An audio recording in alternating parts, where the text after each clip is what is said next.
Yo, there's a song called Revelation. And it's funny if you're a truck driver, especially like the first year of it. Because it's like, my life sent me down this road that's ever winding.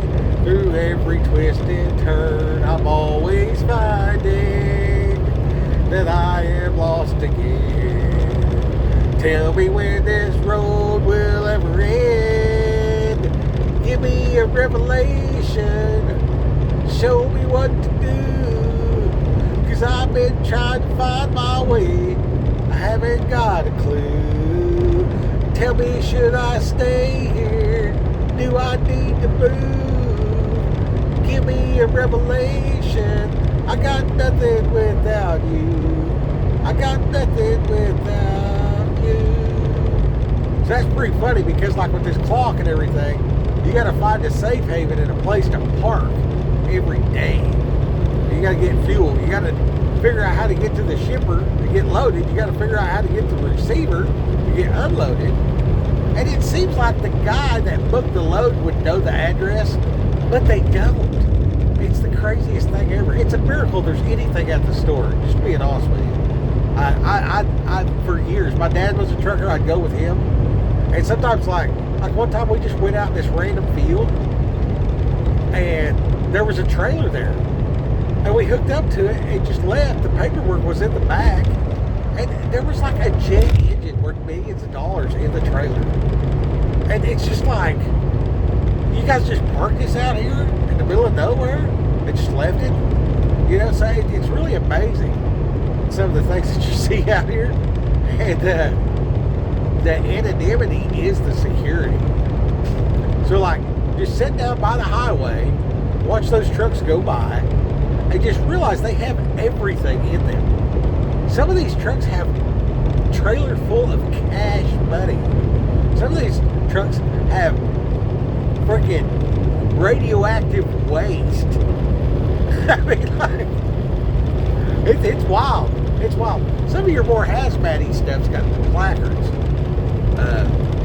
A lot of the stuff that you would think is, you know, high value, high security is not, actually. And then the high value, high security, it might be like name brand shoes and purses and stuff. I hauled a load. I think it was clothes and purse type stuff, accessories or whatever. You know, like the Coach bags or whatever like that. But it was a whole semi load of them, and we got them in, and then we drove across the country with it and dropped it off. And we didn't even know what it was. We were just given a number, and then we got there and everything like that. And then we were asking, it was like, "Hey man, we just wonder like what's actually in there?" Yeah, because they're like, pick this load up, you know, drive 150 miles before you even stop to get coffee or whatever. It had to be a team deal, so like one person has to stay in the truck at all times for security and all this kind of stuff. And you know, that gets into like, why are you not paying me to be a security guard? Well, why do I get paid mileage pay regardless of what's in the truck? And like the truck and trailer's worth $200,000. So why, you know? And then you're telling me now that there's like $3 billion worth of, you know, Nikes in the back. And it turns out it's high value because you can just snag them and sell them on the street. That's the difference between high value or high security and low security on some of these loads. It's just like, can you resell it for cash on the street? And once I figured that out, I was like, man, you talk about just weird. And then like you have another guy just driving down the road, no placards, no nothing, and this dude's got like stuff. And yeah, I'm not even gonna say it. Like, I'll probably get kicked off YouTube even saying what some of this stuff is. And yeah, anyways, so do I park here? Is this a legal place for me to park this vehicle? Do I have enough time to get to the next truck stop? You know what I mean? So you're just like, God help me, you know. roofing a house will make you religious because you will pray to God for a breeze because it's so hot and your back's hurting. I've always said that roofing will make you religious. And talking about great exercise, you're trying to get in shape and, you're kind of fit, but you're not where you want to be. And you need a little extra money. Get on Craigslist, get on gigs, and look for people that need a roofing crew. And then call that guy and say, hey, I'm just a laborer, but I need to make some money this weekend. And just the guy looking for a crew already has crews. And those crews need people all the time.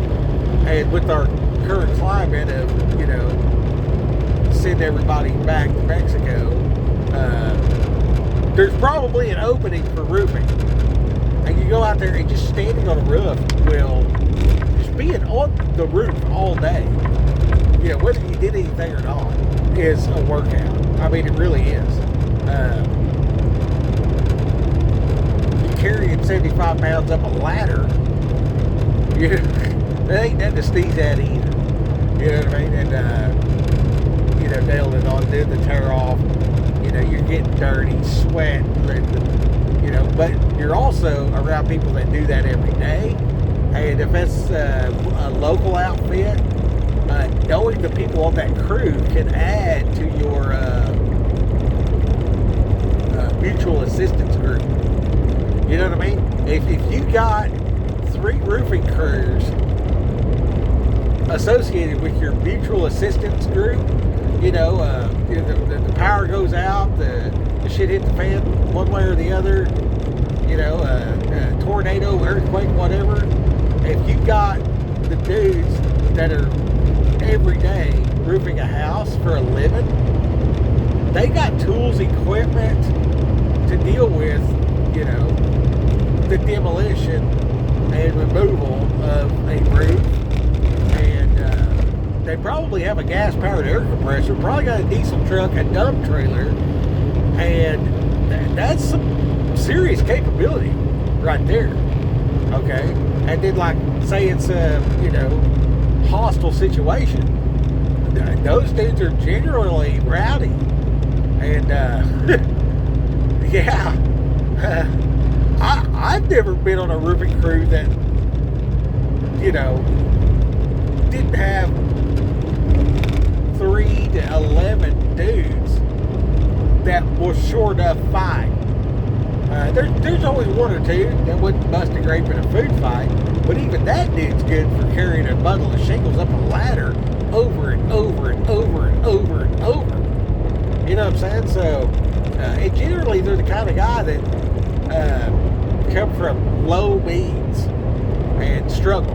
So, a person that deals with struggle on a regular basis will help you in your struggle because they know what it's like, man. You know what I'm saying? So as you befriend these people and you're working with them and stuff like that, and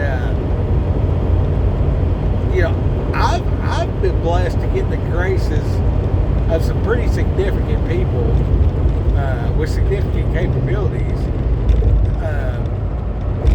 just by being myself.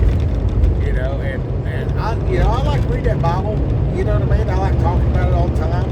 And it draws the good ones in and it rubs the bad ones off. It really does, and a lot of people appreciate it. At first they're like, they don't want to hear it or whatever else like that. But then, when you're just a real normal person and they got these questions, it'll always come up somewhere. Well, if it's like this, then why does this, that, and the other? And I'll be like, I don't know. And it hits them so real when they ask something that they don't know, and they think, well, this guy thinks he knows everything, whatever like that. What about this? I don't know. I can look. I mean, we can try to figure this out. You're like, how would anybody know that? That's a good question, man. That response right there is so real. I mean, it just pull them in like they're hooked. Just pull them in like they're hooked. I mean, this guy is on your team now. You know what I mean? To whatever degree. Hey, because you never ask him for nothing. other than the chance to earn it yourself. Now you're getting respect and everything else like that. Now, you need some dudes to call.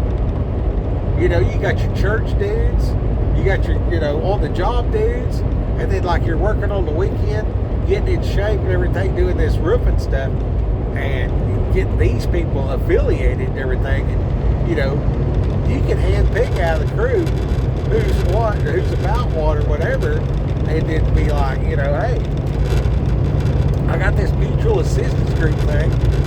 We get together the first Saturday of every month and have a little cookout. There's a fireplace out there. If you're not busy, if you guys want to come over or whatever else like that, you know what I mean? We'll eat and everything, and we talk about Jesus and stuff too.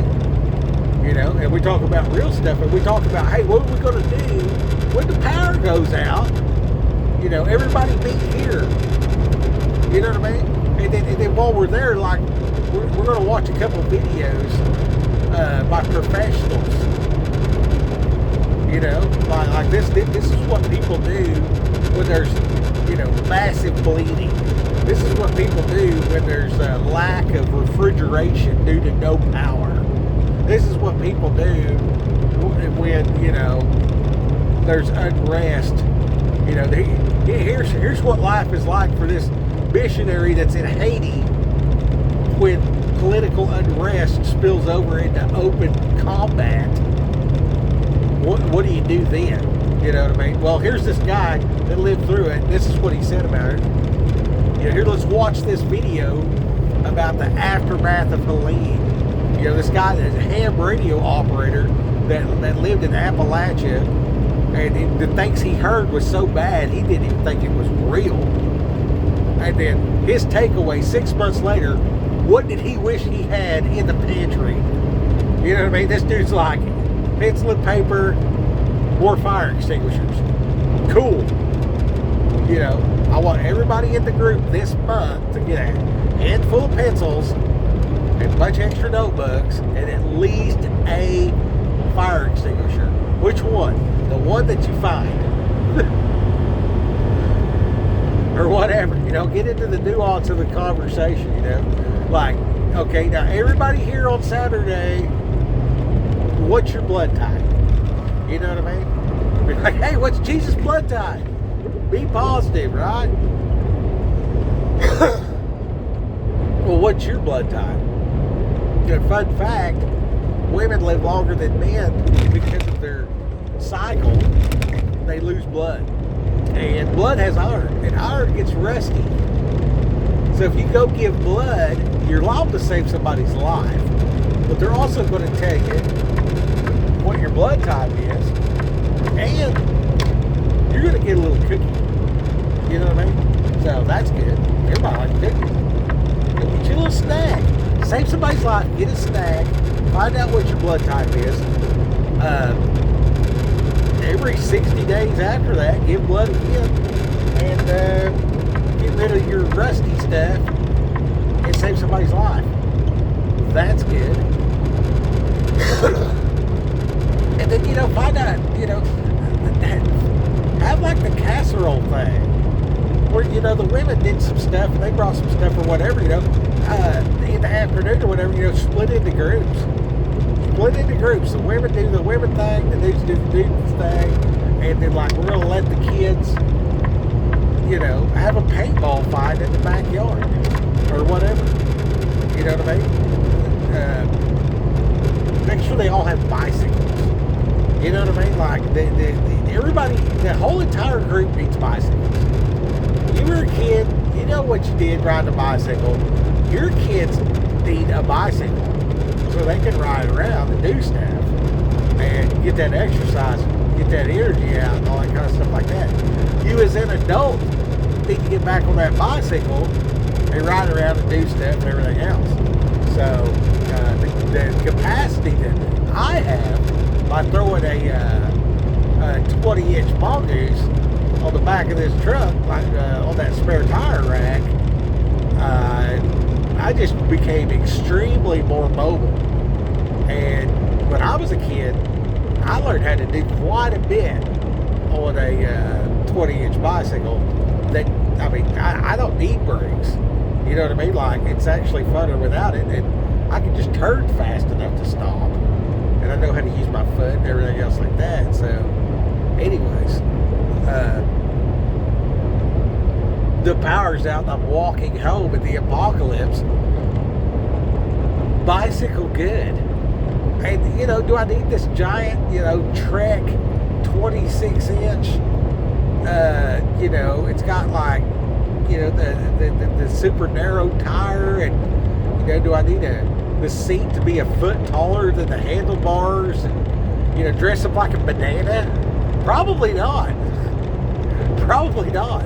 But if I'm just like a dude dressed exactly the way I am right now, just pedaling a 20-inch bicycle, well, that's faster than walking, right? And then I've been on the dirt roads and stuff. I've actually rode a bicycle through the woods, you know. The 20, you can't beat the 20-inch bicycle. You get to the fence, you pick the bicycle up, you set it over the fence, you hop the fence, and now you continue on, you know. And I can put my backpack on the bicycle and use it like a cart, you know. So, you know, 20-inch bicycle for the win. You know, it's not electronic, there's no battery, there's no signals to track or give away my position, whatever. You know, yeah, a 20-inch bicycle is a good thing. It's a very good thing. So I like that. And,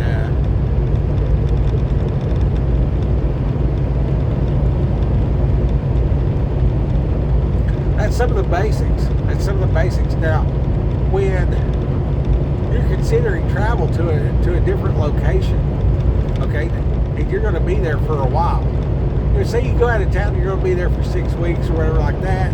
It's a Monday through Friday. Go roof a house with the locals. You know what I'm saying? This Craigslist gigs, you want to look at skilled trade and gigs, and specifically roofing. Very specifically roofing. I've been on a bunch of different crews doing a bunch of different things, and if you're just the guy that picks up stuff and walks to the trailer and throws the trash in the trailer, that's good enough. That's good enough. And the point of doing this is to meet people and get in shape. So if I have a place, this is my standard. I want to be able to load my family and animals, move 300 miles, live for 6 to 8 weeks, come home without going to the store. I consider that prepared. I've checked a lot of boxes for a lot of different things. And if I'm going to stay home and shelter in place, 6 months, no going to the store. No electric, no car, no nothing. I am there, I am on property for 6 months. What does that look like? What do I need? What do I have to have? What's my capability, capacity? How do I resupply without going to the store? That's your main thing. Your main thing. And being prepared is being able to know the neighbor that has chickens, and the other one that's got cows, and the other one that grows wheat, that has a silo. You know, there's a strong issue, a very, very strong case to be made. And probably what I would actually do, if I was just going to cash in and move, which if God tells me to, I will. I kind of hope He does, really. I get a little tired of being out here on the road, but honestly, I mean, this is just being straight up. Buy an old FLD 120 with a Detroit Series 60 13 speed. Change every rubber part on the entire vehicle. I may or may not put a new wiring harness on it, but every rubber connection on the entire truck. You're looking at a month of working on it if you're doing it yourself, depending on your level of skill. But the FLD 120 is a tried and true platform. nothing fancy. Not the best on fuel or anything else like that. But it's a go-getter. And that Detroit Series 68 doesn't sneeze at in reliability. Okay? So that's a good thing. And then, if I just did a perfect In 2 world, miles, use the right 2 lanes to take exit Peterbilt 136, with fly a 459 3408 south toward Caterpillar, Montgomery, Tuscaloosa. V8 cat just rolling coal and running like a scalded dog. Anyway, I'd probably go with the FLD 120 because they're available. Maybe a Columbia, actually. The Columbia with the Mercedes motor, that's a 2 million mile truck. It really is. There's a video I put on here.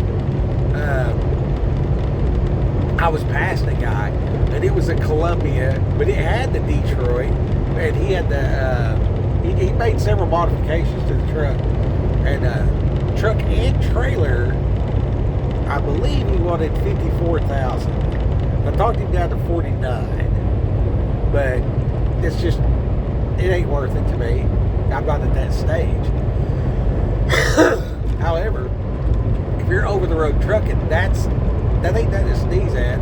They already fixed all the known problems with the vehicle, and put in the air ride front suspension and everything. Man, I mean, it was set up good, and it had 1,300,000 miles on it, but only 200,000 on the rebuild. In a half mile, use the right 2 lanes to take exit 136, fly 459 south toward Montgomery, Tuscaloosa.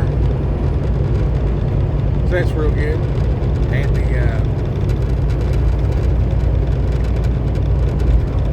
the point of buying the truck would be to move and buy a hopper bottom Use trailer. the right 2 lanes to take exit 136, then use any lane to take the I-459 south ramp.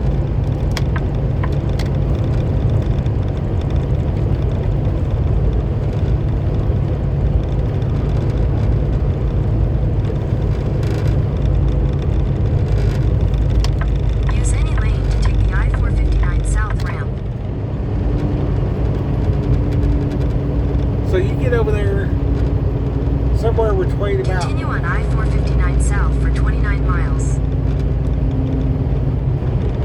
So you get over there somewhere between Parsons, Kansas, Springfield, Missouri, Fayetteville, and Tulsa.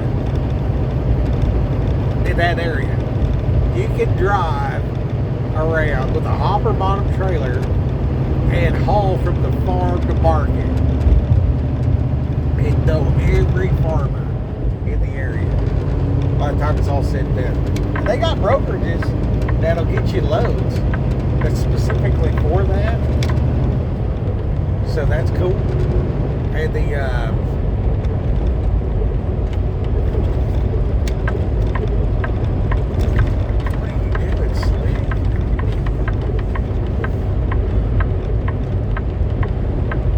and the most of the opportunity over there, you can stay busy. You can make a living, run that truck Monday through Friday. But when it's your own truck and trailer, you can just book loads when you need cash. You know what I'm saying? And once you're affiliated with a brokerage, you say, hey, look, man, I'm trying to do this stuff. I'm trying to, do, just a little here, a little there, and working around my schedule. Now, you need to take the day off. Of course, you want to observe the Sabbath or whatever like that. But you need to take the day off on a Wednesday or whatever. You're local, you're right there at your house. So you want to buy a place where you can get a truck and trailer in the driveway. You got to be able to get to your house with this truck and trailer and park this sucker in your yard. So that's the type of land that you need. You know what I mean? And then if I'm going from farm to farm to farm to farm to farm, it doesn't take very long to establish a reputation and talking with these people and everything. And pretty quick, less than 2 seasons, you won't need that broker for nothing. For nothing. You'll be able to talk to that farmer or whatever like that and say, hey, you want me to come over here on a regular basis? I'm trying to do this, that, and the other. And we're Bible thumping and getting ready for the apocalypse. So we're trying to set up some barter chains. You know what I mean? And if this truck will run after an EMP, buddy, now then you let the balloon go up, and people need to eat. So now I can go over here to this farmer that's got a silo where I can take this food and just Smokey and the Bandit this deal with a couple guys with some freaking 50 cal Polaris escorts and freaking run these back roads and get the food to the friendlies. You know what I'm saying? I got the various radio systems and 3-stage and everything. Because you got the EMP, the secondary EMP that comes a little bit later, whatever, and then the third round I can run after that, and then number 4 that literally does not come out for a year. You know what I'm saying? And that's just been established since the 70s, because crazy ass people from Vietnam War came back and got ready. Because they knew the communists were taking over America, because they come home and everybody called them a bunch of baby killers. They're like, oh wow. So while I was gone, the communists took over the school, and everybody where I'm from has known that my entire life, and I'm 46 years old. So some of these people get, they're doing things or whatever like that, and they're way more advanced in some of these areas than I am. I'm just some dude, you know what I mean? I'm nobody. But there's others, man, they're so much more prepared. And it's kind of the Rambo time, you know what I mean? And a lot of them aged out, they're dying. You know what I mean? Like there's a reason why they didn't try this shit 20 years ago. You know what I mean? But everybody had a square body Chevy. Like there was no point in trying. You know what I mean? But now we all got the, a 6.2 Tahoe that's fixed to blow up. You know what I mean? So here, everybody look at this new Corvette. Isn't this cool? 8,000 RPM. Can't build a fucking small block. It's disgusting. It's absolutely disgusting. I hate Chevrolet. They went belly up. We bailed them out. They took the money and built a freaking plant in China. They took the 2008, man. Look into what they did. Like Chevrolet was my favorite. Like I love the Chevys my whole life. I won't buy one. I won't. I just won't. I won't. If somebody gave me one, I would sell it and buy something else. I always thought Dodge was ugly, and then the Rams are some kind of European blend. But I owned a 2018 Ram because the 5.7 Heavy's the closest I could find to a small block Chevy. You swap them heads out just a little bit. Some shorty headers. Swap them heads out. Just get rid of that cylinder deactivation bullshit. And, go ahead. You might shave the new heads a little bit. You might want to find your new heads at Summit Racing. I believe Texas Speed makes a good setup. And some shorty headers, because you can take your manifolds off and they'll bolt right in place of your manifolds, and then your XRP stud bolts, so they'll break.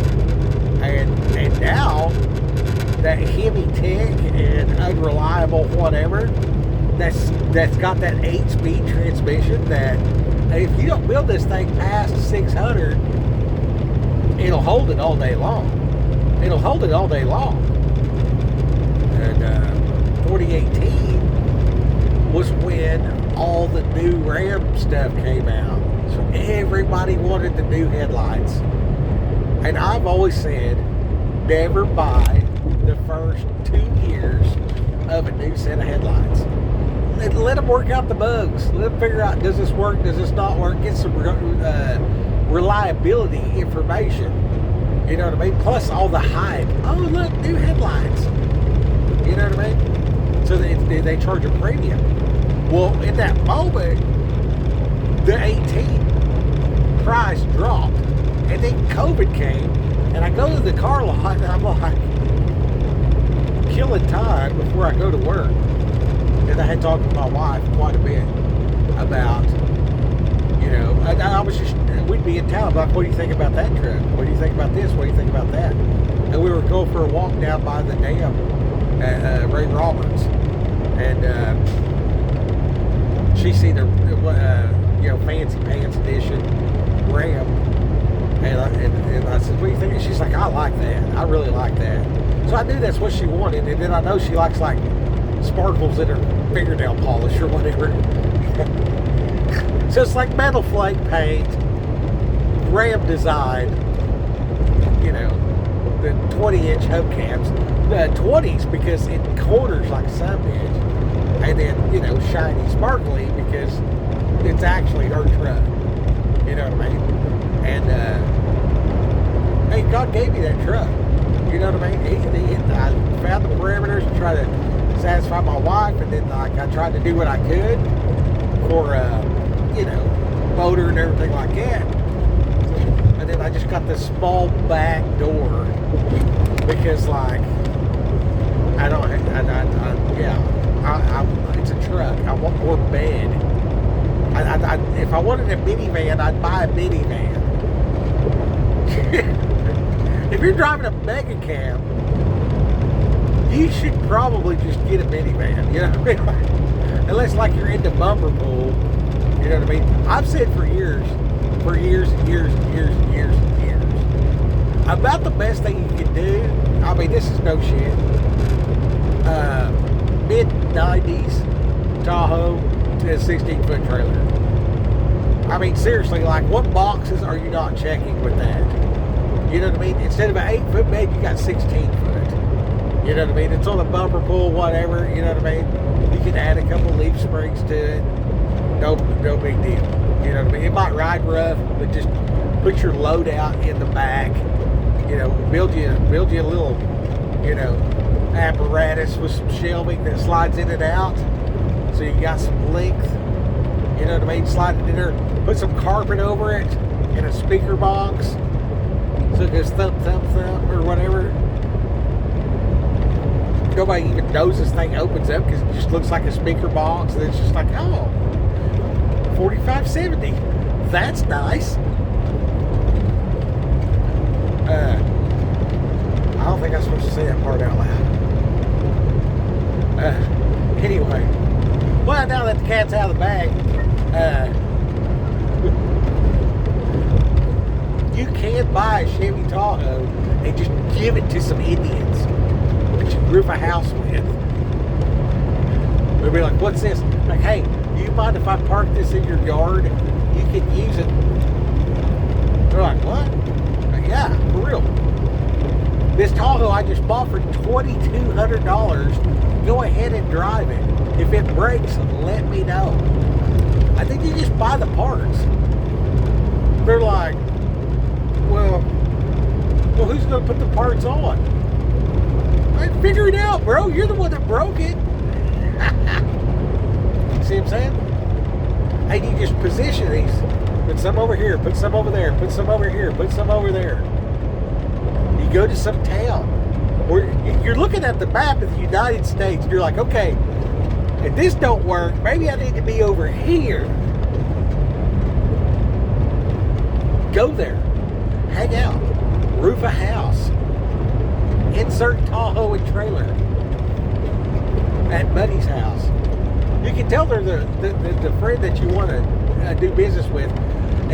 While you're working, they'll say, so where are you staying? They're like, well, I don't have a place to stay. And the guy that says, hey man, you can stay on my couch. That's your guy. That's your guy. He's got the heart of Jesus. You know what I'm saying? And you just do this, and you just move around the whole entire country, right? Then, you know, you know people in different places, different faces, okay? And then there's this thing like I do, where $100 every week goes into a dirty sock. It needs to be dirty because, like, who's fucking with dirty socks? It doesn't have to be a dirty sock, but I like socks because I literally have 6,000 socks.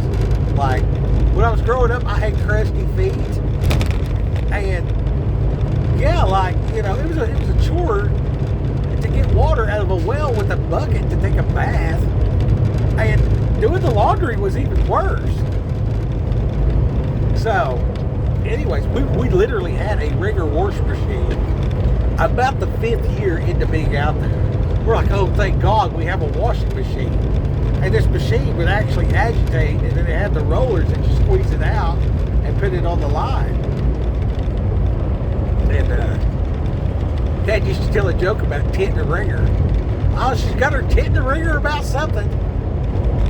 And the joke is, like, the woman's like doing the clothes, and she leans over and her boob gets in the ringer.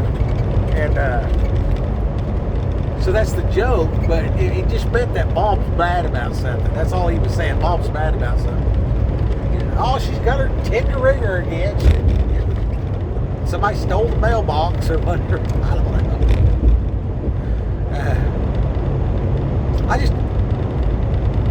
Anyways. The jokes, man, the jokes. There's so many jokes I can tell right now. I'm trying to refrain from coarse jesting to mature to a more Christ-likeness. Okay, so you're in the town where the closest to your bug-out spot, and you've looked at the map. You've decided if this is bad, this is alternative this way, this is alternative, you know, north, south, east, and west alternatives. You know, one of 4 places, probably better, whatever. You know what I mean? You definitely want to keep this a 300-mile radius. If where you're at is bad to the point that you can't get to alternative in 300 miles, then you all the way need to lift your family up and move to a different location. You are 100% in danger. So that's something to consider. Now I take the $100, I put it back. After the first year, I got $5,200. Never spend that money for the rest of your life. That is, you're paying $5,000 to have a headspace that's not poverty driven. Okay? If I have a flat tire, it's not a crisis, it's an inconvenience. Because I can buy a tire. Okay? But in the process of saving this money and putting it back, in my head, I got this money. So now, I know I can't touch the money. But there's a part of me that opens up because it's available, right? It's kind of like what you feel when you get a credit card, except it's real instead of, you know, some fake freaking slavery. So that's the thing. Anyway, the second year, buy a pickup, $5,000. The third year, sell the pickup on Craigslist for $6,000. Take 5, let them talk you down. They get you a $10,000 truck.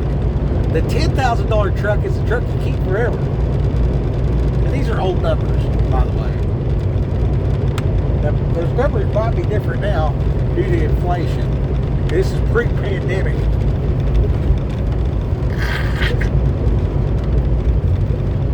So you've been there, you've done that. You got a truck. You got $5,000 in the hole. The next year, you use the $5,000 to invest in a business. Don't trust people, trust trades.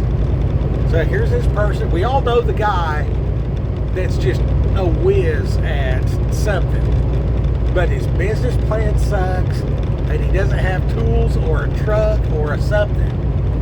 And if you just hit this dude with five stacks to boost his tool capacity for the next job, or get him into that reliable vehicle, or put $5,000 into the vehicle he already has, you'll just make this dude's life better. And you tell this dude, hey, I want to buy into your company and figure out terms that work. However, this is a $5,000 investment into a business. And say in return for this $5,000 for the next year, call me and let's talk about the business. I'll be out here driving around this truck. Call me anytime, day or night. If you're talking about this, thinking about that, or whatever, if you decided to make a major decision, call me and let's talk about it. You know what I mean? I'm going to give you this $5,000. I'm paying you $5,000 to talk to me about your business. Okay? That year goes by. You've stacked another $5,000. Find another dude, chick, whatever. You know what I mean? This chick's like, man, I hate cleaning houses, but my house is spotless. And you're like, here's a new Bob in a freaking Chevy Tahoe. To get all your shit in there. And, go over here and do your thing. You start cleaning. How many people don't want to clean their house? Everybody. How many women out there have a good husband that won't do shit around the house? And there's like this honey-do list. You know what I mean? Like, find somebody that will do the freaking list and do quality work so this professional dude can come home and just be a husband to his wife instead of the handyman. You see what I'm saying? There's a lot of work out there to be done by the handyman. A lot. Because the dude's a professional at this other thing he does. He needs that time at home to be with his wife and kids. You know what I mean? While she's at work, the kids are at school, and he's at work somewhere else. This dude comes over and freaking, redoes the tile in the shower. Okay? That makes a lot of freaking sense. A lot of sense. So that when the professional's home and he can be, in proximity of his wife, they can take the weekend to go, to the next town and just get a hotel room and just live off room service and make a memory, If you're not careful, make another kid. Anyway, be fruitful and multiply. You know what I mean? And increase in lordship in the holy matrimony. You know what I mean? What's that worth? You know what I mean? So you see this guy that's like got these skills or whatever like that. He needs that little bit, or that woman. You know what I mean? Like everybody loves the food that she cooks. Everybody loves it. You know what I mean? And just buy that freaking food trailer and give her a Chevy Tahoe to pull it around and just park out there like Meemaw's Cafe or whatever. Meemaw's Coffee and Biscuit. You know what I mean? And just do biscuit and gravy. Maybe a waffle, maybe a pancake. You know what I mean? The cheapest food, you know what I mean? But a guy like me sees Meemaw's Cafe with biscuit and gravy. I'm freaking stopping to get some biscuits and gravy. I'm going to tell you right now. Let me tell you right now. I will stop and get some biscuits and gravy from Meemaw's. Just think about that. Think about biscuits and gravy right now. Your mouth is watering. And how much is like flour? How much does that cost? Okay, and now we're going to up the game. And we're going to say Meemaw's home ground non-GMO freaking biscuit and gravy. So this wheat is a non-GMO wheat that Meemaw has ground herself. Buy Meemaw a wheat grinder and a freaking travel trailer convert it to, just where it's got air conditioning. And then, make a giant bowl, you know what I mean, of gravy. And she freaking cooked biscuits at the house. It's a freaking biscuit, you know what I mean? It's a biscuit. You can warm it up in the microwave, no big deal. You can warm up a couple biscuits, throw this gravy on there, and, because it's organic and everything else. You know what that would go for in freaking Denton, Texas? That business model right there, buddy, for a cup of coffee and biscuits and gravy, you can pull $9 guaranteed and sell out every day. Every day. You can sell 1,000 biscuits at $9 a biscuit. Biscuit, gravy, coffee, period. Meatballs Cafe. Guaranteed. Guaranteed. $9,000 a day. Guaranteed. I have no doubt whatsoever. I've seen people walk into the racetrack, make their own coffee, get a little bit of gas. Most of them ain't even getting gas. They're pulling at the racetrack, which is a gas station, and they go in there, they make a cup of coffee out of their little machine, and which Meatballs Cafe could have the machine just right there beside it. So you go up there and be like, yeah, I want a biscuit and gravy, and then I'd like a 24-ounce coffee. And the freaking coffee machine's right there where the guy can make it himself. It's just plugged to the trailer. The trailer's got like a freaking 50-gallon tank of water. She's got all the biscuits in there all ready to go, and the freaking gravy's in a tub. You know what I mean? You just roll in there. Use the left 2 lanes to take the I-20 West, I-59 4 o'clock South in the exit morning, toward Tuscaloosa. Set up Meatballs Cafe. It's Texas. A lot of people don't even get out of bed till 9 o'clock. A lot of people working, they're rolling at 4 a.m.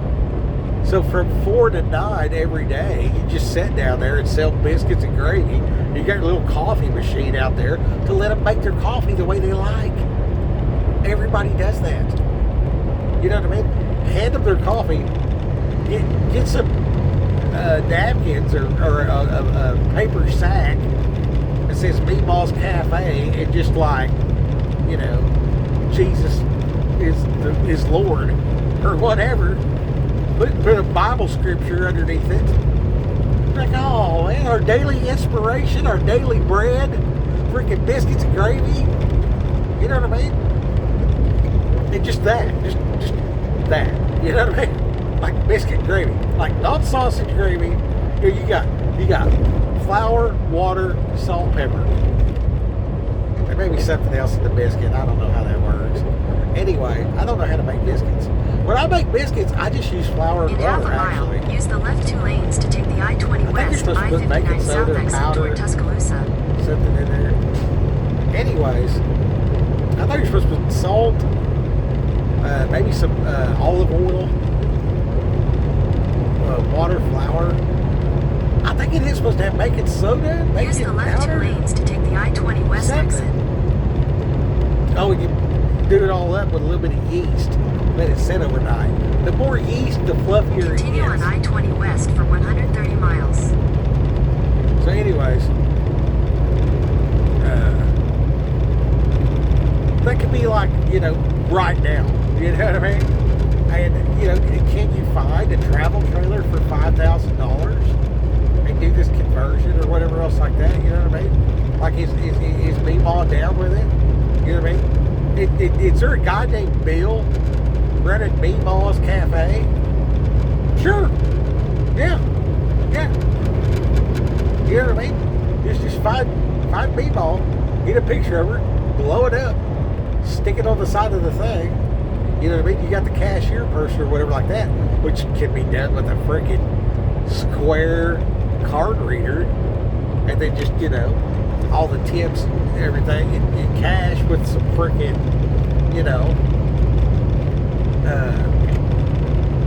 Intuit business stuff.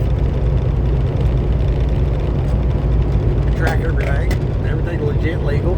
Talk to them on the phone. Hey, B-Ball, how you doing today? Hey, how's Bill still doing with that conversion on the trailer. Yeah, I see that on the Craigslist. Yeah, you sent me that picture. Yeah, that does look. Yeah, it's just a little trailer. Yeah, but I mean, how much room do you need? Just step up. Cool. Oh, you're gonna put that table on the deal, so when you're done, the table just folds up and closes off the window for security overnight. That's a great idea, Meatball. Man, I wish I'd have thought of that. You could just put a hinge right there at the window and just put your table right there. Yeah, put a little stick underneath it. It kind of folds out and props against the building, up against the side of the trailer. Yeah, that's great. You put a little pin in it where the wind don't blow it. Yeah. Set your coffee pot out there. Whatever. Now I'm talking to Meatball about how to run this coffee pot. Bro. Like, I mean, you do this for 3 years. 5,000 in the pot, 5,000 in the truck, another 5,000 in the truck. Now I got $5,000 in a truck, you know, that's 3/4 ton, mid-90s. Don't care about the rest of it. I do not care. Is it gas, diesel, whatever? It is 3/4 ton, mid-90s truck. Does it have 2 doors, 4 doors, whatever? Don't care. 8-foot bed. 8-foot bed.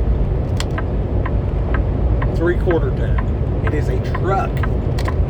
Now you always have wheels. You always have money. Now you're invested. That's at the end of year 3. Years 4, 5, 6, all the way to 9 investments. Okay? After year 9, you start stepping into this other section where you're like, okay, here's this person over here, here's this person over there. Okay, where do I need to be able to move my family to? You know what I mean? Out here driving around the whole country. You know what I'm saying? And I'm like, man, it'd be nice to have a house in Minnesota in August. You know, it would be nice to have a house in Far Texas in February. You know what I mean? Oklahoma's nice right now.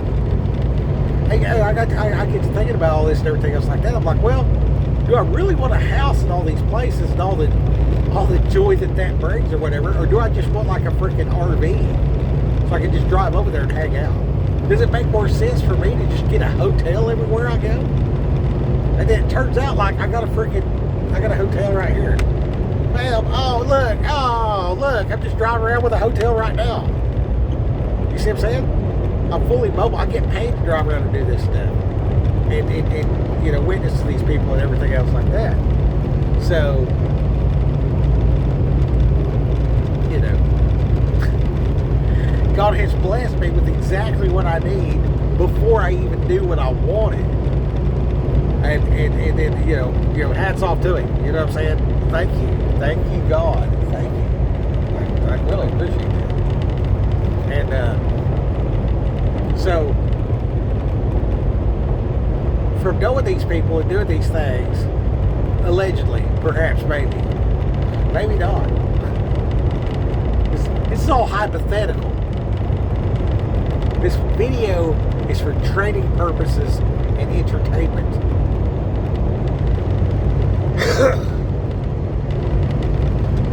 So you know this guy over here, you know this guy over there.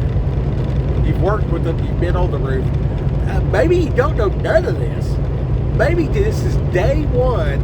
This is the first video you've ever seen Skip talks about stuff. Okay. Well, there's 2 rules. Put God first. Love Him with all your might. Love your neighbor as you love yourself. Okay? That's what we're doing. For sure. Which that means read the Bible to even know what love is. You know what I mean? Like I need to pursue God the way I would pursue a spouse. The church is the bride of Christ. Okay, so with that said, we live in a crazy ass world. Insert other stuff I've said. Regardless of where you're at, you can't go roof a house and find these people. You can't go get a CDL. They're really it's difficult to get it and do it the right way, and it is a hard life. But I mean, like, you know, don't be a pushover. You know what I'm saying? Like, everything's hard. Everything's hard. At no point are you going to be like, oh man, just do this one simple thing and blah blah. No. If anybody says, if you'll just do this one simple thing, and then they bring up a product that you should buy, like, never listen to that person again. Never listen to that person again. You know what I mean? Because they're biased. You can't trust what they say, and they'll trick you into stuff. The reason why I have the wisdom that I have is because I fell for all that shit. You know what I mean? I've been tricked over and over and over, and then when I figured it out, I'm like, you know what? I'm gonna warn people. I ain't falling for that shit again. Anyways. So you can do this stuff, and then when you invest in this person, okay, even, you know, Sarah and Larry's taking care of Meatball because she's old. And they need another income because, you know, life. And I invest with them and talk with them and everything, and they already have a Chevy Tahoe, and we find a $1,000 trailer, and we put $1,200 into this thing, and then we get a freaking, you know, $1,000 make it yourself push button coffee pot and some, you know, proper stuff. That way the travel trailer looks presentable. Okay, we do not want the travel trailer that, you know, it's hard to sell food out of a travel trailer that looks like it should be on that movie Jeepers Creepers. You know what I mean? If you get a strong Manson vibe, don't buy that one.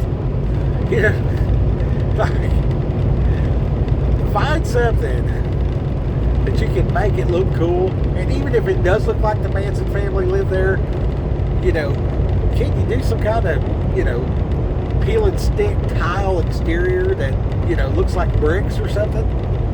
You know what I mean? What's it going to cost to have the local guy, you know, do something local? You know what I mean? Find a local artistic dude and be like, hey, we're doing Meatball's Cafe, blah blah, this and that. This trailer's got Manson vibes. Can you give it some Meatball vibes? And like, I want to eat biscuits and gravy here. You know what I mean? And, you know, John Walking Stick of the Cherokee tribe that's like super good with artistic stuff. You know what I mean? Now you can go in with him, you know, the local artist, and be like, hey man, make this your billboard or whatever. Like, and even do like the bottom of the table that flops down. When it flops up, you know, it's like Meatball's Cafe, brought to you, you know, painted by such and such artist. I think he did his special whatever. You know what I mean? You want to be artsy and fartsy in this, and then maybe do the back side of the trailer one way and the other side, you know, presentable as Meatballs, and the whole back side is a caricature, like just a blank canvas for this dude to do his thing, and that's where you put the tables. You know what I mean? So like you're parked here, like, yes, people are eating on this side, and you put your tables out for them to eat on the back, or maybe even a drive-through on the back, and the picnic tables on the other side, whatever. Just whatever. You know what I mean? But whatever you do, you're learning business. This is the point. This is more what I'm saying. So I've developed mutual assistance north, south, east, and west within 300 miles. And I might do 50-mile stops at a minimum. I want to place a cachet of get to yonder, to whatever that looks like for you. And I want to have these cachets at actual people's house. So I need to befriend people along the way. So I'm going from A to B, but there's 3 to 7 stops in between. You know what I mean? And just think about, if I'm walking, what does that look like? If I'm driving, what does that look like?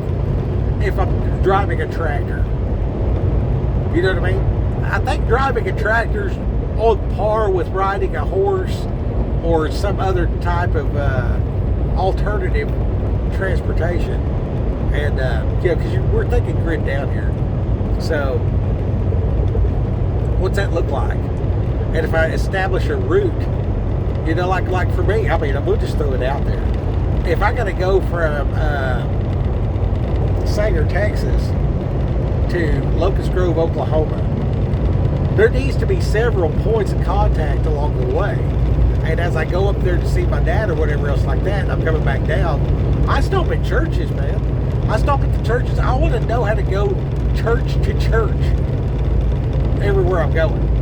You know what I mean? Because a lot of times, hired out people come together, or people go to town to get resources to take back to their home or whatever else like that.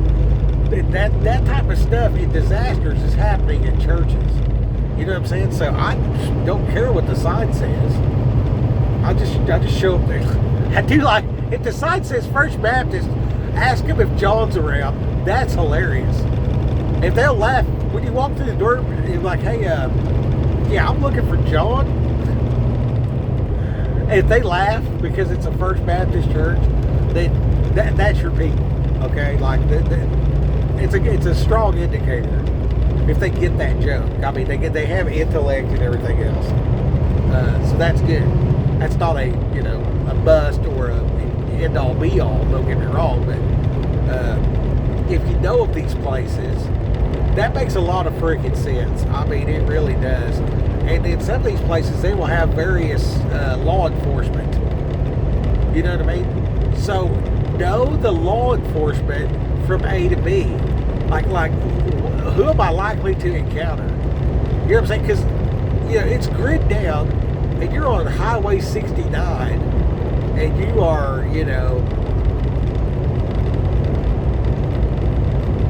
north of. Well, you're out there. You don't know where you're at. And somebody rolls up in a Tahoe, and it says Lightfoot, and it's got an arrowhead on the side of it, but it's got a light bar and everything else like that. And you're like, is this a cop or not? You know what I mean? And there's tribal police there. So there's also sheriffs. And then there's also U.S. Marshals. And there's also city cops, county cops. You know what I mean? And like what does that look like in between here and there? What does the fire department look like in between here and there? Because a lot of these places have volunteer fire departments. A lot of these places are unorganized. Extremely, extremely unorganized. Okay? So when it goes south, they're going to go home and take care of their family. And there's probably, 2% is my estimation. That's going to milk it. There's probably 2% that's going to stay and man their post. And that's every trade. You look around these trucks on the road, grid down, but they're still rolling somehow. Who's going to keep going? About 2%. How many cops? 2%. How many firefighters? 2%.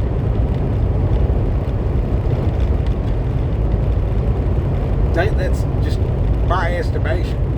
And it's some that's way overrated, and some, like, I wish they'd all quit. Whatever. You know what I mean? But I need to be self-sufficient, and I need to get my family from A to B in any conditions, any circumstances. You know what I mean? So at one point, the truck at one point I had the Ram hooked up to the 16-foot trailer, and the goat kits fit in the Subaru. And then to follow the chase car was the Highlander, and the lead car was the S10 pickup. So the S10 is just kamikaze. You know what I mean? And then the fallback from kamikaze is, once you get the signal, hey, we've run into checkpoint Charlie. You know what I mean? This is unsafe. There's non-friendlies up here. At that point, alternative route. So kamikaze's in the checkpoint. If he can get away and run back, he now becomes Subaru guy and leads. And then, excuse me. Well, I can't say all that. Anyway, so there was a lead vehicle. The truck had a trailer with the car on it because we didn't have enough people. We didn't have enough people to drive the car at that time. Okay, so now we're actually up to 8 vehicle convoy, and there's different people doing different positions and stuff like that, and everything like that. And then there's the fallback to bicycles. You know what I mean? So like, if you're on Highway 69 and you see like 13 people riding bicycles with backpacks, we're friendly. We're the friendlies. Give us a ride. We'll sing a song about Jesus on the way. But there's a lot of alternatives. If we go to bicycle, we're not going to be on the highway. Anyways,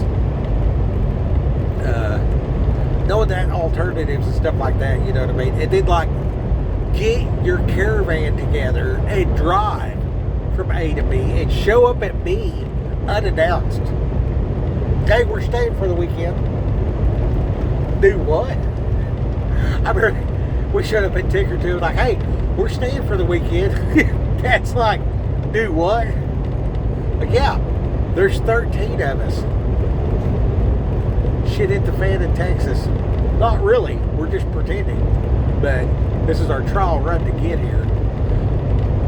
We're expecting you to surprise us with your presence at some point in the next 90 days. That's your job, to come surprise us.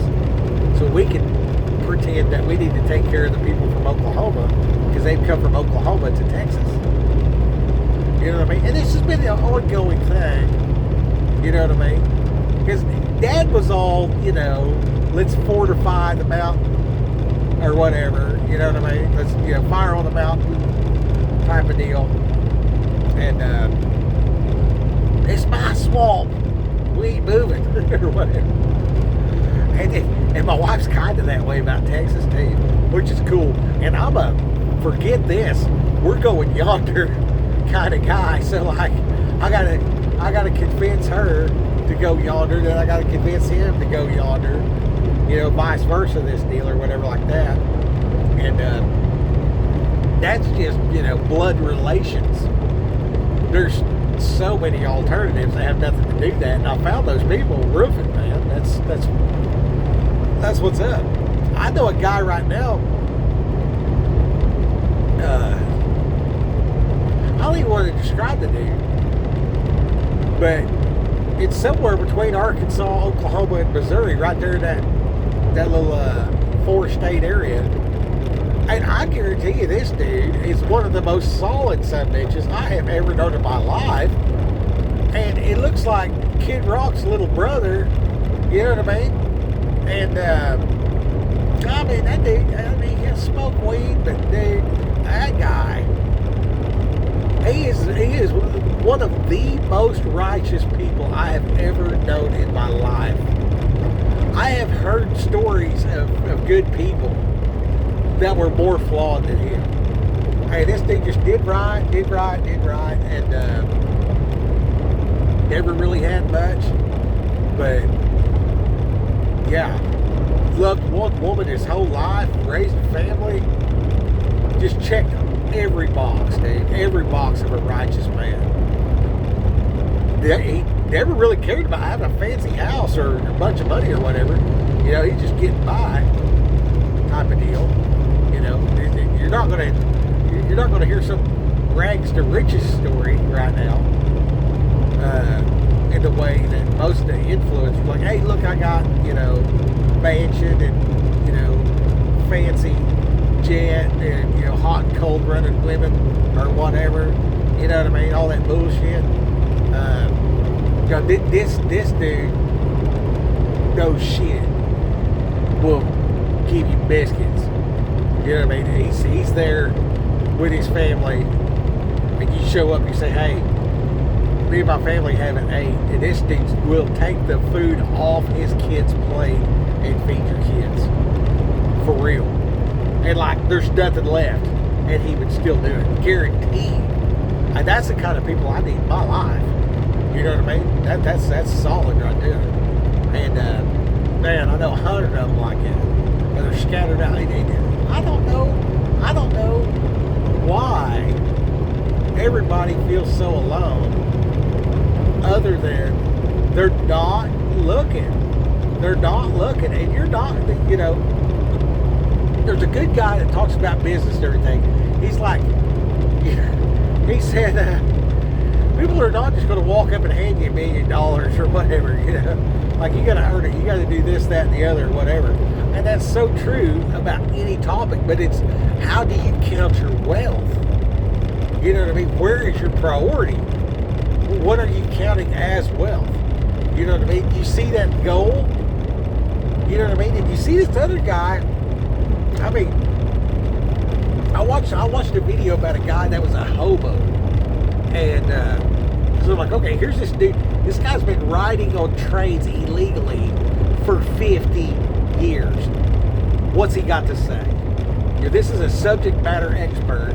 Here's a guy interviewing him, and he's done a lot of interviews. So this guy is good at asking questions, right? So this would fit into the YouTube certification. It's got both qualifiers. Subject matter expert. Dude, real good at asking the right question. The guy asking questions has to ask questions that I wouldn't think of myself. Because tell me what I don't know, right?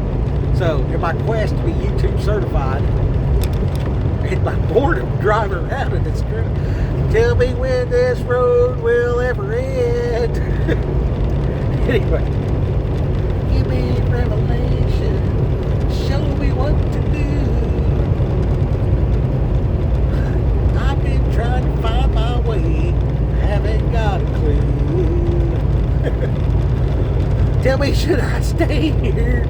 Do I need to move? Give me a revelation. I've got nothing without you.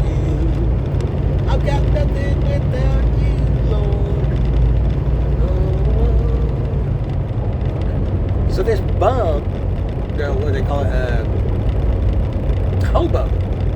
There's a difference between a bum and a hobo. Kind of like a redneck and a hillbilly.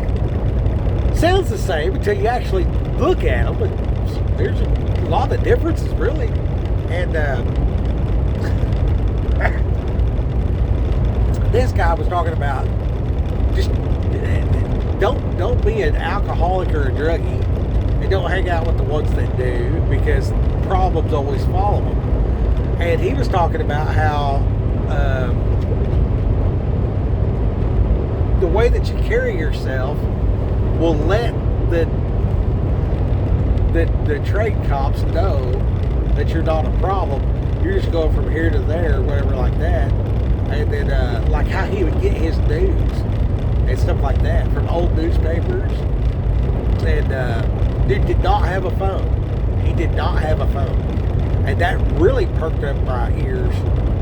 And I was like, okay, how's this guy in 2025 living a life with no phone? He was talking about going to the library and stuff like that, and using the newspaper and stuff to find work, and how that used to be a thing, but now you really can't find work that way. And a lot of the places that you'll have to have ID and everything else like that. You're not going to be able to find that using a phone or a computer. So going to the library and stuff now is, he said it's a good place to warm up in bad weather, but you're not going to find work there. The way that you find work is you have to walk, and you have to go to the places. And one of the things that he found was, or he said that he found that somebody always wants somebody to wash the dishes. He said any town in America you can find a place to wash dishes, and if you're washing dishes, that's because people are eating. So you'll get a wage and you'll get food to wash the dishes. He said some places you go, the people will pay you to wash the dishes that are supposed to be washing the dishes. He said on several occasions when he said, hey, I'm hungry, I want to work for some food, can I wash the dishes? The guy washing the dishes would pay him and give him food to wash the dishes. You know, so the personal interaction is the grand takeaway. You know what I mean? So in this grid down situation, let's say it's so bad that you can't buy or sell without the mark of the beast. How are you going to get from A to B and work for your food? You know what I mean? So of course you want to, work with the barter and know the farmer and all this kind of stuff. You know what I mean? But if it's so bad that you're riding the rails to get from A to B, you're dodging the Gestapo because it's time to behead the Christians, like it's described in the Book of Revelation. What does that look like? How do I live through that? You know what I mean? I come up with be hyper mobile. You know what I mean? And that mobility is going to have to be. You're going to be riding with Ben and Pat. You know what I mean? Like bend your knees and pat your feet. Like you better be ready for that. So that's like socks and multiple boots, and then like have these. See these? These are 25-pound things. And just pick them up. Park in the back of the parking lot. Walk into the place. Do what you got to do. Just set them down by the door. Come back out, pick them up. Walk back to your truck. Some of these truck stops, I mean, it's a good quarter mile, sometimes half a mile to do a lap around the parking lot. Just put one in each hand, 25 pounds. Walk a couple miles, 25 pounds in your hand. You know what I mean? Like you're on a limited time. You got a 30-minute break or whatever else like that. Get out, grab your weights, walk around the truck. I was walking around the truck one time. I'd walk, do push-ups. I'd mark it on the back. I put a mark in the road grime on the back of the truck. I just make a mark. I walk around, make a mark, and when I get to 5, I do 25 push-ups. Then I'd walk the other way, and this dude come out. I was at a rest stop. This guy comes out. He said, "I seen you walking around, and now you're walking the other way. What are you doing?" I said, "Man, I'm trying to unwind. What does it look like?" Yeah, but that first shredding company, we could not stop on the side of the road. But you can take the exit, stop at the stop sign, get out, run around the truck, take a leak, jump back in, and there's no rules against stopping at the stop sign, And but really, what you want to do, pro tip: if you're driving, you got to pee. There's no place. Take the exit, go back onto the on-ramp, then pull over to pee. Okay? Because the exit ramp, they're fast, slow it down. That means they're, unsettled from the turn, and they're on their brakes and all this kind of stuff like that. And, they don't see you, and then bam, there you are standing. That's just you and bumper. Very bad situation. They might not be paying attention. Okay, then you got the on-ramp.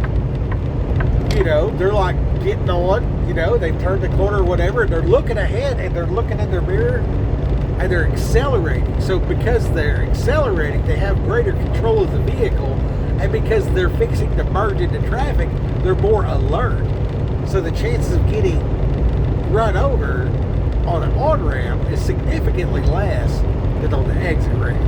So if you got to pee, take the exit, get on the on-ramp, then take a leak. That's real good. That knowledge right there will save your life. If you're tired and you got to pull over and go to sleep, and the only option is to sleep on the on-ramp not the exit. Anyway, I'm gonna get off here. I'm making this way too long. But this is a regional strategy of the Skippopotamus. Okay, this isn't the original strategy. This is I kind of lived this and fell into this lifestyle through my rowdiness and my young man living out at the end of the last dirt road, growing up to, you know, going yonder, going out of town to work and all these other kind of things, and then now looking at the onset of, you know, World War III. I might need to move my family and stuff like that or whatever. What's my capabilities? What have I been doing inadvertently? I did not wake up when I was 13 years old and be like, you know what? I need 4 to 47 different places to move and how to get there with a family or whatever, you know. What's my plan for the apocalypse? I'm just like 13 and just came up with all this. No.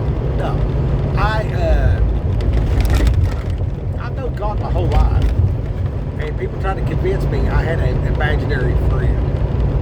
Okay, that's the reality, you know. And I've seen so many things that I know God. You know what I mean? Like I know Him. I know of Him. I have met Him.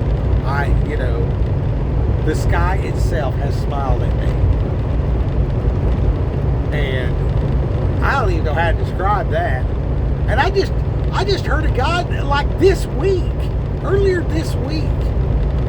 The guy was on the internet and somebody said something about may his face shine upon you and something or another.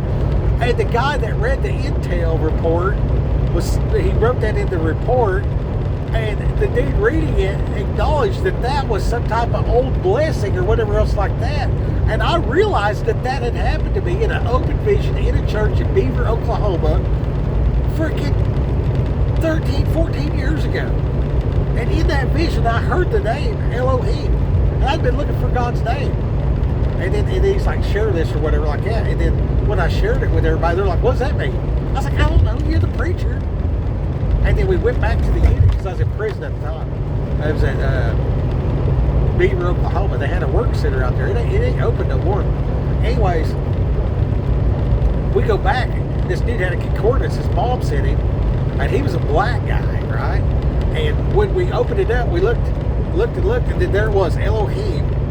It was underlined in red. I was like, whoa, you know?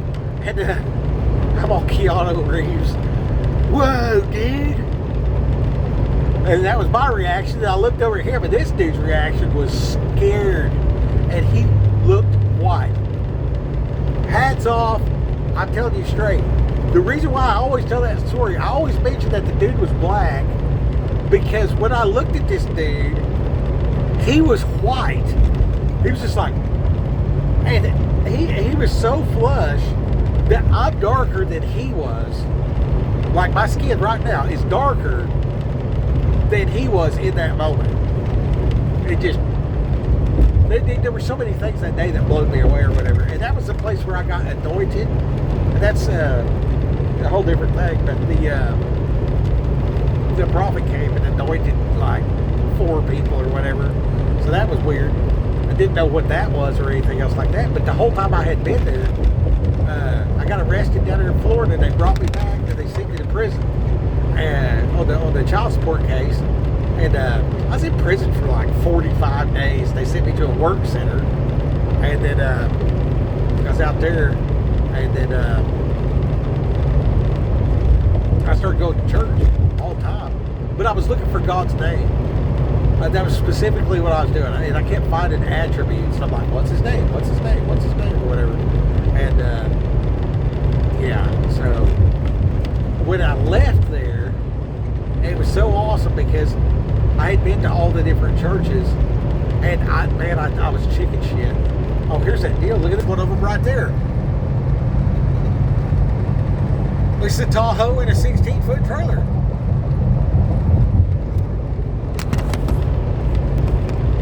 Anyway, that was a little slow on the draw But the Church of Christ gave me this one Bible. I carried it in my pocket. And I started reading the Bible to people, and I would read Ephesians chapter 1, there's got a prayer. Chapter 2 has a prayer. And then in chapter 6 has the armor of God. And that's what I started doing. And I carried that for about, I think it took about a year and a half before that finally fell apart. But when I got out of there, I wouldn't tell them where I was going, so they wouldn't give me a bus ticket. And all the churches come together or whatever. They got me a hotel room. And one church took me up to Walmart, and I bought a backpack and stuff. And I got me a cell phone and a pocket knife, and right there in Beaver that day. And then went to the church, oiled up the pews, and listened to Jesus music all day. My first day of freedom. I just spent all day in the church, man. Just listening to the music and man, you want to talk about gratitude. Man, I had learned so much. And then, you know, they just like give me the keys to the church. They're like, yeah, just do what you do. When we get off work today, you know, we're all gonna get together, whatever. But I had went from church to church to church in that town, and the whole town, all the churches came together and ate. Like the judge from the county, Judge Rife, was there, and his daughters and stuff, and all the leaders and everything. And then we just had this get together, and then I knew I was supposed to get up in front of everybody, and this one dude's in a wheelchair, and I knew I was supposed to say, be healed in Jesus' name. I knew I was supposed to do that, and I chickened out. And later, driving trucks, I went through Beaver, and I see that guy, and I apologized to him. I'm like, he was still in the chair, and I was like, dude, I'm so sorry, man. I knew that I was supposed to do that, and I was too chicken shit to help you out of this chair. He's like, oh, don't worry about it, man. I love being in this chair. I don't have to work. Yeah, he was just comforting me or whatever else like that. But, man, I have missed the mark so many times. I have sinned knowing there's a goodness I'm supposed to do, and I did not do it. And, man, I want to say I'll never do that again. I want to say that, but I'm a human. You know what I mean? So I don't know if I'm that strong or not, honestly. But that's what I'm striving for, obedience in everything. You know what I mean? And it's a new season for me right now. In that, you know, I'm like 3 days into full repentance. By the way, you know what I mean? I'm 47 years old, and this is my 3rd day of full repentance. I have fought battles in my own nature and in my own, you know, greed, lust, envy, all these things. And this is like the 3rd day.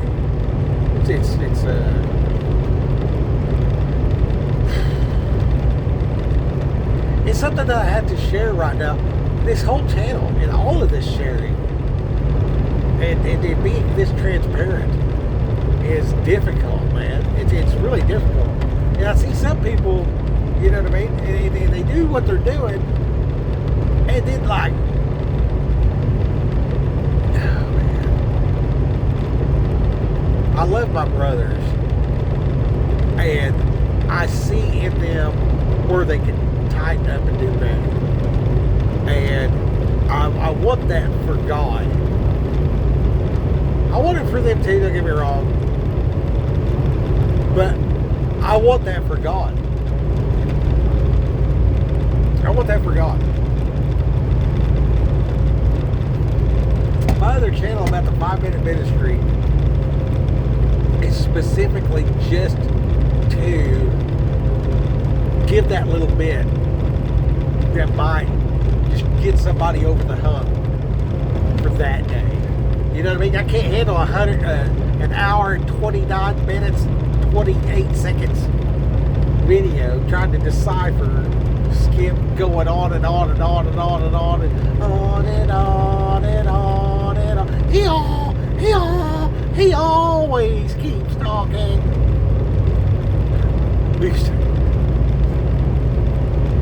Anyway, sorry, I'm a bit of a jackass sometimes. He always says that. That's like one of the oldest jokes from when I was a kid. I gotta tell the jokes, man, because it gets too heavy sometimes. Like, you know what I mean? Like I can't handle all this.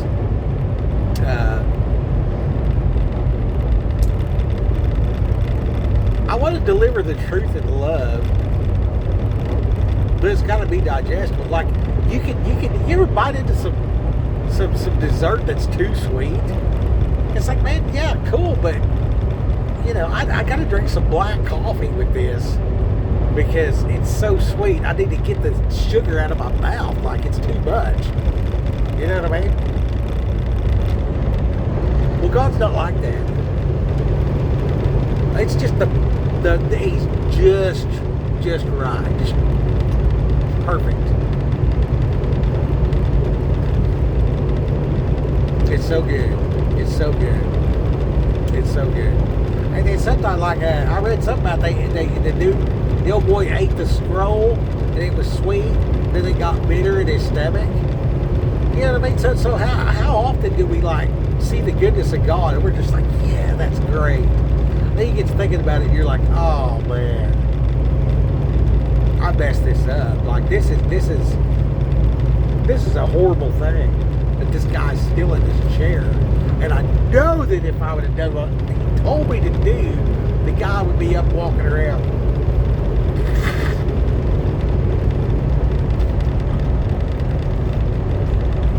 And then in that moment for that dude to be like, man, it's okay. Don't worry about it.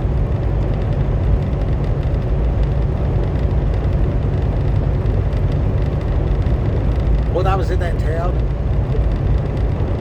this is well worth this entire time you spent watching this. When I was in that town, they started having a meeting and we would go into this room and everybody was in the room and we would pray for 2 hours. Nothing else. It was just like, hey, how's it going? In the beginning, it's like, all right, I'll see you later. At the end. But there was a dedicated time and a dedicated space. Like on this time we're going to go into the cafeteria at the church and just sit there at the tables, get on our knees and pray, sit in the chair and pray, do your thing, whatever you're doing, but we're all going to be here together quietly. We are going to pray. I think they did play a little bit of like piano music, like barely where you can barely hear it type of deal. That was it. And just everybody was seeking God. And have you sat down and prayed for 2 hours? Have you done that? Have you sat down and prayed for 2 hours? Have you had 16 people in the same room? And everybody's just trying to talk to God in their head. It's something else. It's really something else. I found myself getting past the superficial. And, obviously, I'm not going to hold the same train of thought for an hour and a half.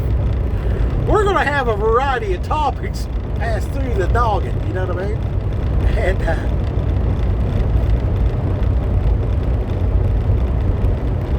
when I got past, Lord, please forgive me and feed the pygmies in Africa or whatever. All the jokes. All the serious. I mean, I would find myself praying for the church that's persecuted in these other countries. And the ones that lose their hands. And I prayed for the past. I prayed for the future. I did all these things.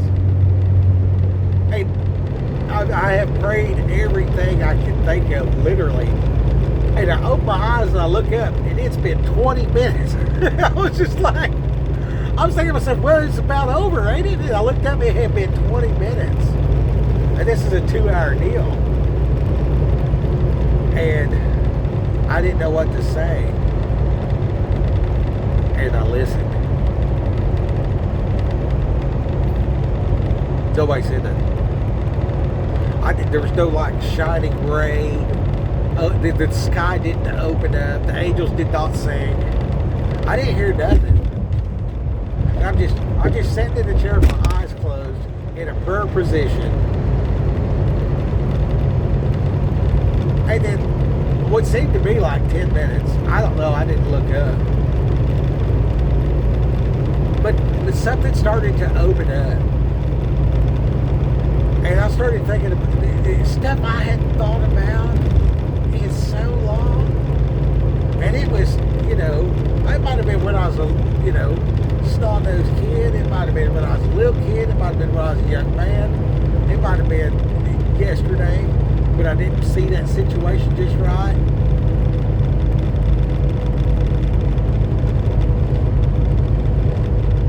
I found so much that day. And the next time I opened my eyes, it seemed like about 10 minutes. And then it seemed like stuff was coming to me. But it was all stuff that it was in me already. Like I remember, going to school in kindergarten or whatever. But like a specific time and day where somebody said something a certain way, and I took it like this in the moment. But now, here I am praying, and God showed me it was this, that, and the other that led to this and that. They're like these dots connected type of deal. And I had healing, and I had understanding, and I was showed stuff that was open-ended. Like here's this, here's that, here's this, here's that, and then what's next? It just like he's asking me. And with a few of these things going on like that over and over, I think it's a course of about 6 months. We did it 4 times. They tried to establish a regular time, but that type of thing, it comes and goes. You know what I mean? It's like a seasonal. It's not something that you're going to do every day, every weekend, whatever. Maybe some people do, but in my life, it was that season, specific, instructional, healing, and gracefully maturing, the breaking off, the adding in, and a lot happened. A lot. And I was ignorant to a bunch. But when questioned, I had the answers. I was ignorant to what does Elohim mean. Never heard it a day in my life. No understanding whatsoever. Heard it in an open vision. Went back and found the word. The confirmation. You know what I mean? And, here I was in this prayer thing, and a lot of significant stuff's happening to me. And I'm in a work center, technically property of the Department of Corrections. And,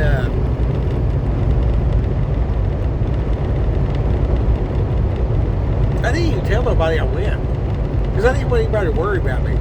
Ain't nothing they can do for me,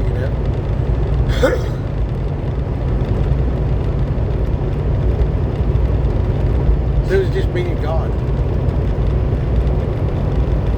And I didn't have friends in there. Like I do everybody. Everybody knows everybody. That's the craziest part about being locked up. It's like you know everybody. Like you can't be fake.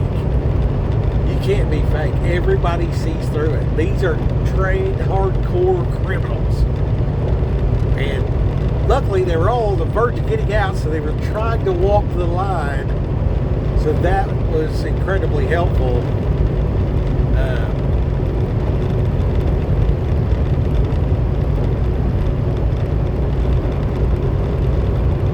I just can't say enough about God, man.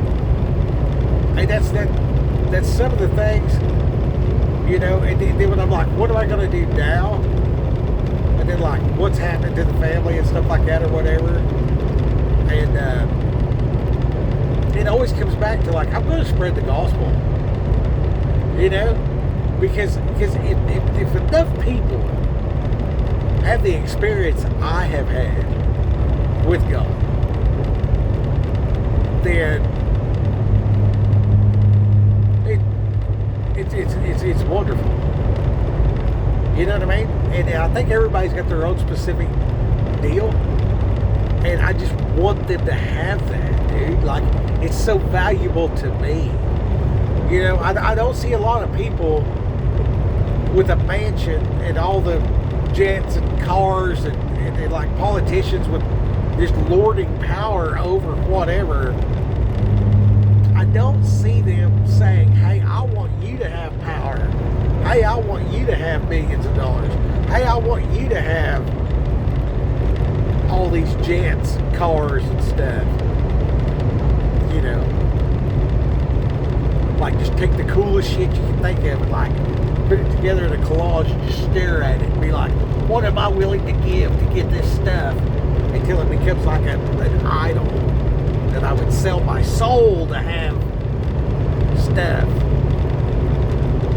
And I'm like,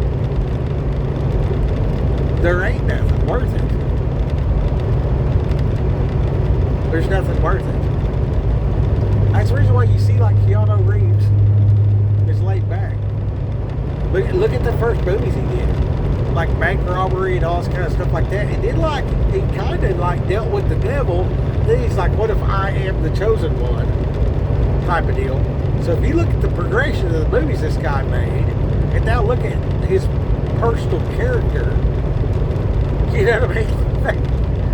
Dude, it's obvious. It's obvious where his training come from.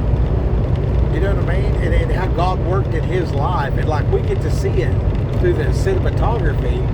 And then we hear about it when this dude's riding the bus and gets up so a lady can sit down. You know? Where I come from, the old timers, they would have called, if they had seen that, they'd say, well, that's mighty white of you. You know what I mean? Almighty white. Most misconstrued individual and phrase in the English language. It just means you're squared away. You know what I mean? And it wasn't a reference in the beginning. Mighty white was a reference to a saint's robe, not an individual skin color. That's the craziest part about it. Let's say, oh, that's mighty white of you. Everybody reverts back to Kunta Kinte and the traumatic episode of bullshittery. The traumatized nation. It just makes me want to throw up. It's like the saints are clothed in white. White as snow. You know what I mean? It has nothing to do with the pigment of your... Like, have you met anybody that... Look, my hat is white.